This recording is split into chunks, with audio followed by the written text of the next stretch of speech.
नाज़रीन, मां बेटी के लर्ज़ाखेज कत्ल की वारदात करने वाले मुल्जिम के पास हम पहुंच चुके हैं, जिसने ये वारदात की और सरेआम मां बेटी को गली में फायरिंग करके मौत के घाट उतार दिया। इस मुल्जिम ने किस तरह ये वारदात की, इसी की जुबानी जानते हैं इसके इस कारनामे के बारे में। बताओ किस तरह से शहबाज तुमने ये प्लान तैयार किया और वजूहात क्या थी कि तुमने एक माँ बेटी को कत्ल कर दिया और वहां पर दंदनाते भी फिरते रहे काफी देर तक। क्या हो गया था तुम्हें, क्यों ऐसा करना पड़ा? सर मेरा कुछ रिश्ता हुआ था इनके साथ, तो रिश्ते से इनकार होने की वजह से मैंने गुस्से में आके ये काम किया। क्योंकि जहाँ पहले उन्होंने रिश्ता किया हुआ था वहाँ से तोड़ के मेरे साथ किया था और फिर मेरे साथ तोड़ के उन्होंने वहाँ पे किया था। तो मैंने उनके भाई इमरान से बात करने की कोशिश की, तो उन्होंने कहा कि जहाँ पे हमारी बहन खुश है हम वहीं पे ही करेंगे।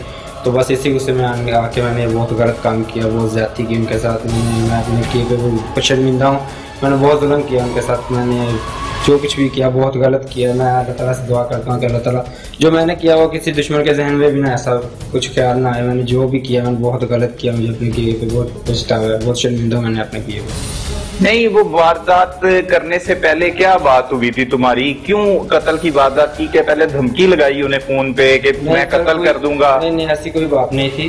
बस मैंने उनके भाई इमरान से बात की, जब उन्होंने कहा कि हमारी बहन वहाँ पे खुश है तो हमने इसलिए वहाँ पे रिश्ता कर दिया। बस इसी गुस्से में आके मैंने कि अगर वो वहाँ पे खुश थी तो हमारे साथ क्यों रिश्ता किया था। बस इसी गुस्से में आके मैंने बहुत जुल्म किया उनके साथ। इसी गुस्से में आके तुमने माँ को भी मार दिया और बेटी को भी मार दिया। तुम्हारी माँ बहन है? जी है, बिल्कुल है। अगर कोई उसे ऐसे कत्ल कर दे तो क्या बीतेगा तुम पे? वो भी मेरी माँ की तरह थी, लेकिन मैंने जो कुछ किया बहुत गलत किया। मैंने माँ को इस तरह चौक में गोलियां मारते हैं? मैंने अपने साथ भी जाती की, उनके साथ भी। जिस तरह तुमने गोलियां मारी हैं रजिया बीबी को, जो सोनिया की वालदा थी, इस तरह गोलियां मारते हैं किसी भी माँ को। वो उसकी माँ थी, अपनी माँ आपको जरा याद नहीं आई उस दौरान? बस मैंने सर गुस्से में आके बहुत बड़ी गलती की, अपना घर भी खराब कर दिया, उनका घर भी खराब कर दिया, अपनी जिंदगी भी खराब कर दिया। मैंने अपने किए बहुत शर्मिंदा हूं। नहीं, कौन सा गुस्सा, किस किस्म का था? क्या था? रिश्ते से इनकार होने की वजह से बस मैंने यही कुछ किया। सिर्फ ये गुस्सा था? बस यही गुस्सा। इस वारदात में तुम्हारे साथ कौन मुलव्विस था? कोई दोस्त भी था तुम्हारे साथ? सर कोई भी नहीं, मैं अकेला ही था। ना ही मैंने किसी को बताया भी, किसी को कुछ नहीं था। मैं किसी से मैंने कोई बात भी नहीं की। पिस्टल कहाँ से लाए तुम? वो हमारे साथ लड़का था, वो पठान था, वो काम करता था हमारे साथ, उससे लिया था। कितने का? 10,000 रुपए का। 10,000 रुपए का। और 2 जाने ले ली 10,000 रुपए के पिस्टल से इस मुल्जिम ने, जिसने माँ बेटी को सरेआम चौक में गोलियां मारकर कत्ल कर दिया। ये वो मुल्जिम है। अब वो शर्मिंदगी की बातें भी बताता हुआ दिखाई दे रहा है और साथ साथ मतलब जिस अंदाज से वो बयान कर रहा है, अब शर्मिंदगी हो रही है। उस वक्त जब कर रहे थे 5 मिनट तक तुम ये वारदात करते रहे चौक में खड़े होके, जिसकी वीडियो भी मंजरे आम पर आई है। जिस तरह से तुम घूम रहे थे और गोलियां चला रहे थे, उस वक्त जरा ध्यान नहीं आया, ख्याल नहीं आया कि अगर माँ को मार दिया तो बेटी को छोड़ दो? बेटी पर गोलियां चलाई तो मिस भी हो गई थी तुम्हारी गोली, फिर तुमने पिस्टल को ठीक करके दोबारा चैम्बर उसका चढ़ाया और दोबारा गोलियां चलाई। कितनी गोलियां मारी? एक ही गोली मारी। एक गोली मारी। गोलियों की आवाजें तो ज्यादा थी, मतलब जो वीडियो में आ रही हैं। फिर 2 गोलियां तो तुमने सोनिया पर चलाई हैं जो बेटी थी। एक वाइफ मिस हो गई थी और एक दूसरी लगी थी, उनको दूसरी लगी थी। कैसे, मतलब वो पिस्टल लेके आए, कैसे रैकी की, वो सारा कुछ बताओ।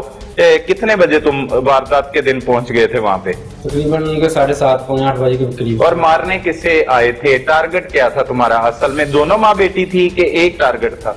नहीं, बस वो मेरा टारगेट तो सोनिया ही थी कि उसने अगर सोनिया चाहती तो रिश्ते से इनकार नहीं हो सकता था। लेकिन उनकी वालदा ने कुछ गाली गलौज की, जिसकी वजह से वो सोनिया बाहर आ गई। तो इसकी वजह से सोनिया की वजह से उसकी वालदा को पहले मुझे मारना पड़ा। उसके बाद मैंने सोनिया को मारा और मैं वहाँ से फरार हो गया।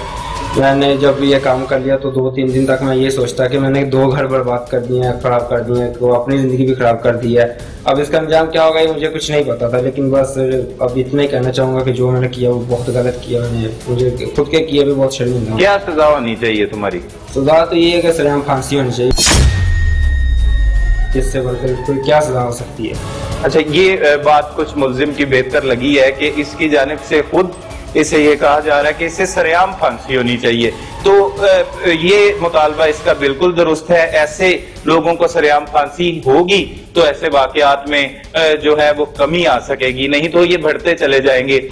और ये मुल्जिम की एक अच्छी बात कि इससे शर्मिंदगी तो हो रही है, लेकिन अंदाज़े गुफ्तगू से ये नहीं लग रहा था। उसके बाद जब ये कत्ल की वारदात की, कहाँ पे रहे, कैसे कैसे गुजारा किया, कितने देर तक किधर घूमते रहे, वो बताओ। मैं सर अपना पार्किंगों में फिरता रहा। मैंने अपने घर वालों से, दोस्तों से, किसी से रब्ता नहीं किया था, क्योंकि मेरा एक दिन पहले सेलफोन मैंने तोड़ दिया हुआ था। तो मुझे पता था मैंने ये काम करना, तो उसके बाद मेरा अंजाम यही होगा कि अगर मैं उनको मार दूंगा तो मैं जिंदा नहीं रह सकता हूँ। अच्छा, कत्ल की प्लानिंग कितने दिनों में की, कैसे की, रात को ख्याल कैसे आते थे, मतलब कैसे मारूंगा? मैंने जब उनके भाई के साथ बात की तो उनके भाई ने जब इतनी बात कही कि हमारी बेटी वहाँ पे खुश है, हमने वहाँ पे कर दिया, उस वक्त बस मेरे जहन में यही था कि अगर वो मेरी नहीं तो किसी की भी, उसको भी मार के मैं खुद भी नहीं जी सकता हूँ, उसे मार दूंगा, मैं खुद को, अपने आप को भी जो है ना मार दूंगा। लेकिन तुमने मारा तो नहीं? कितनी देर तक तुम घूमते रहे? पुलिस ने गिरफ्तार कर लिया इस कत्ल को, कितने दिन हो गए हैं आज तुम गिरफ्तार हो? बस इसलिए कि अगर मैं खुद को मार दूंगा तो शायद ये जुर्म कम नहीं होगा। अगर मैं पकड़ा जाऊंगा, अगर मुझे फांसी होगी तो शायद ये जुर्म कम हो जाए। तो फिर गिरफ्तारी दे देनी थी पुलिस को खुद आके। बस जिस तरह युवा उन्होंने पकड़ लिया तो आज उनके आपके सामने, तो इससे बढ़कर क्या हो सकता है। कितने बहन भाई हो तुम? 6 बहन, 2 बहनें। 2 बहनें हैं, दोनों की शादी हुई हुई? जी। उनके बारे में मतलब उनको एक तरफ रखो और एक तरफ इमरान को रखो, जिसकी बहन को तुमने कत्ल किया है। तो सर मैंने तो आपको पहले कहा कि जो मैंने किया वो अच्छा नहीं किया, बहुत गलत किया, मुझे तो सिर्फ फांसी होनी चाहिए। इससे बढ़कर मैं क्या कहूँ आपको, क्या कह सकता हूँ? इससे बढ़कर कुछ कह नहीं सकता मैं आपको, बस इतना कह सकता हूँ। बिल्कुल ये बात दुरुस्त है कि मुल्जिम खुद ही अपील कर रहा है कि उसे सरेआम फांसी होनी चाहिए, और वो कत्ल का ना सिर्फ इतराफ कर रहा है बल्कि वो इस किए पर शर्मिंदा भी है, और साथ वो ये भी कहता है कि उसकी जो सजा है वो सिर्फ सजाए मौत है और सरेआम उसे फांसी दी जाए और इबरत का निशान बनाया जाए। इस वारदात के बाद और लोगों को क्या मैसेज दोगे जो गुस्से में आके, अना में आके, जो रिश्तों की खातिर कत्ल करते हैं, उनके लिए क्या मैसेज है? मेरे ख्याल से जो मैंने अभी कह दिया इससे बढ़कर मैसेज क्या? नहीं, लोगों के लिए क्या मैसेज है? लोग गुस्से में आके कोई ऐसा कदम ना उठाए जिसकी वजह से उनके घर वाले खराब हो, या उनका घर खराब हो, या किसी का और का खराब हो। अपनी तो जिंदगी वही इंसान है जो बितानी है, गुजारनी है, लेकिन हमारी वजह से मेरी अकेले की वजह से हमारे 2 घर खराब हो गए हैं सर। एक दिन की वो मैंने माँ को और बहन को मार दिया, और एक उनका घर खराब हो गया कि मेरा घर खराब हो गया कि मेरी वजह से मेरे घर वाले वो मेरे घर में नहीं है। वो किधर है? पता नहीं कहाँ पे, मुलाकात ही नहीं होती, पता ही नहीं है। यानी कि बस कहने का मतलब ये है कि अगर वो भी तो सब लोगों को अजियत में मतलब डाल दिया तुमने ये काम करके। सोनिया और रजिया की दर्दनाक कहानी तो आपने सुन ली। बाजारों में बिकने वाले रिश्ते हरगिज खुशियों की जमानत नहीं होते। अपने बच्चों के रिश्तों से पहले अच्छी तरह तहकीकात करें और करीब होने वाले जुर्म को फौरी 15 पर रिपोर्ट करें। अगले प्रोग्राम तक अपने मेजबान सलमान कुरैशी को इजाजत दीजिए। अल्लाह निगहबान।